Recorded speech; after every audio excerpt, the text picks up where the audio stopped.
প্রতি বছর কোরবানির ঈদের আগে ওজন ও দামে আলোচনায় উঠে আসে বাহারি সব গরু।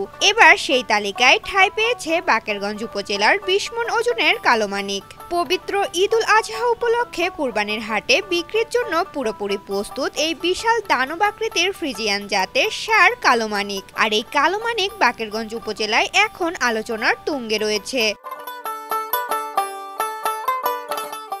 বাকেরগঞ্জ উপজেলার ভরপাশা ইউনিয়নের কৃষ্ণকাঠি গ্রামে শামীম হোসেন ২ বছর আগে স্থানীয় বাজার থেকে ফ্রিজিয়ান জাতের ষাঁড় গরুটি ১,৭৫,০০০ টাকায় কেনেন। শখের গরুটি যত্ন সহকারে নিজ সন্তানের মতো লালন পালন করেছেন তিনি। শুধু খড়, খোল, ভুসি, ভুট্টা, ঘাস সহ দেশীয় খাবার খাইয়ে বড় করেছেন কালোমানিককে।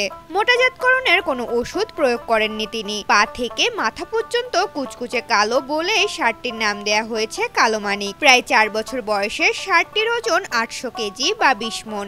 এর দৈর্ঘ্য ৮ ফুট ও উচ্চতা ৫ ফুট ৪ ইঞ্চি। আমার একটা কালামালিক আছে, আজকে ৪ বছর যাবত আমি লালন পালন করতেছি।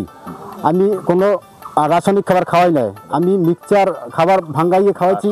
ঘাস, খড়, কুটা, গমের বসি, ধানের ভুট্টা এবার মিক্সচার করে ভাঙ্গা খাওয়াইছি।